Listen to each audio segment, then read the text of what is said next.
First off, I guess we're talking a little bit about the utility of confidence, and Ian brings up how unsupported confidence may help where confidence is actually beneficial in some particular situation. Of course, I'm not going to disagree with any of that. Serotonin obviously has some evolutionary reinforcing attributes.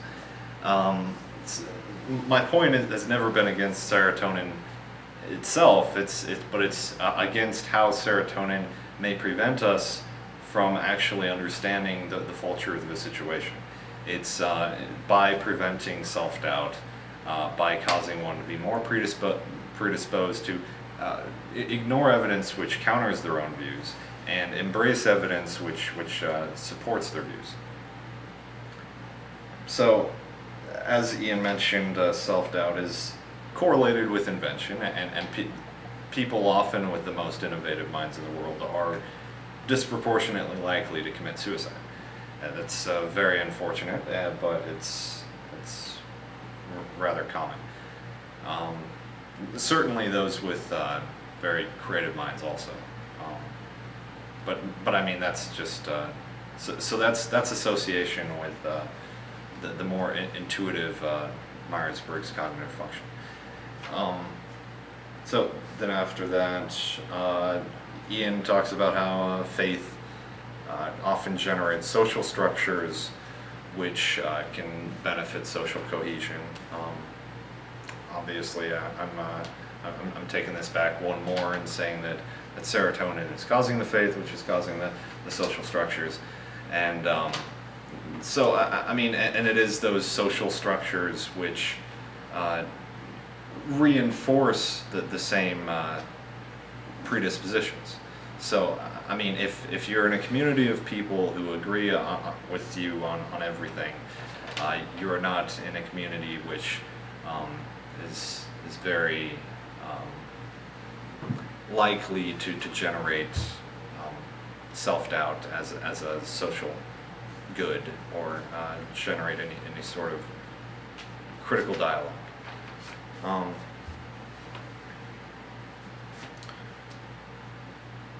So, general agreement, just generally saying how, again, you know, the correlation with serotonin and faith and dogma can generate everything that Ian talks about, but it is an evolutionary utility, but not a utility supportive of the realization of truth, as demonstrated by everything that I've been saying.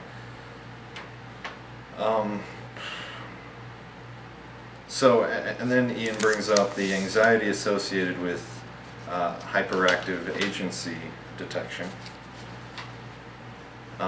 Is not suggesting religion per se, because he was bringing up that anxiety is not associated with religion, and that hyperactive agency would suggest anxiety. Now, I was not suggesting that people with I was not suggesting that people who accept the faith, or people that are followers of a religion, are people that are going to attribute hyperactive agency detection, but rather it's those who tend to generate that belief. It's the people who generate the dogma, who create that religion to start with. It's people who are more predisposed to see patterns in which other people could be led to believe is some degree of agency. Like, for instance, if there's some common sound in a community, or if there's some common rock formation or something which could be attributed hyperactive agency to, that those are situations in which a more tribal society would be more likely to anthropomorphize and worship, as there's a lot of historical evidence of that sort of tribal interaction. So hyperactive agency detection is not a factor of faith acceptance. It's a factor of faith generation. How much time do I have? You have 3 more minutes. Wow. Okay. No free hand.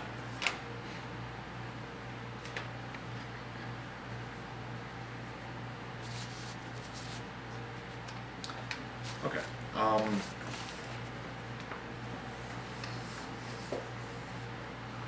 What I need now is a positive case for self-doubt. I need a positive case for the things which are typically associated with a higher degree of depression, a higher degree of just more likely to degrade themselves. I mean, if it's well demonstrated that neuroplasticity is associated with maybe generating innovations which benefit a community, but is also associated with actually disrupting the living standards of those people with that higher degree of neuroplasticity, then that's not a very strong case for it. I mean, but of course that we do have some culture that celebrates innovation, and but of course we have cultures also that celebrate tradition. We have cultures that celebrate obedience to authority and everything that's associated with going along with the established norms and culture. Someone with a happy high degree of neuroplasticity is definitely a more volatile neural state, because I mean, in order for them to be happy, they have to have this constant positive feedback,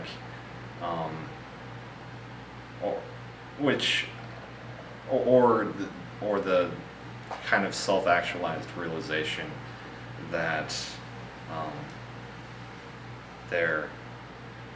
it is the way that they're going about things, which is the positive feedback in and of itself for their own values. There's a lot of conversations about this kind of thing when it comes to fringe groups. Like atheist podcasts will sometimes bring up like happiness, or radical libertarian podcasts will bring up happiness. Even like or organizations which are more centered around a degree of intelligence or neuroplasticity.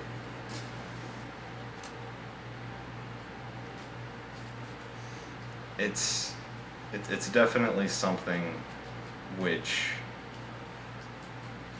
can be improved on, but I mean, for myself and for most people that would tend to agree with me, it is the pursuit of the unknown, which is a positive value. It is the realization that you understand something which is challenging, which is a positive feedback. But it's not, in order for you to really have a high degree of neuroplasticity, you can't be self-congratulatory either. I mean, it's really more the recognition of what happiness is, and that it is merely an emotional state that can be controlled. And if happiness is causing negative and social effects, if happiness is causing your cognitive functions to be skewed towards something which prevents you from seeing truth in a situation, then happiness is not something which should be defended in and of itself.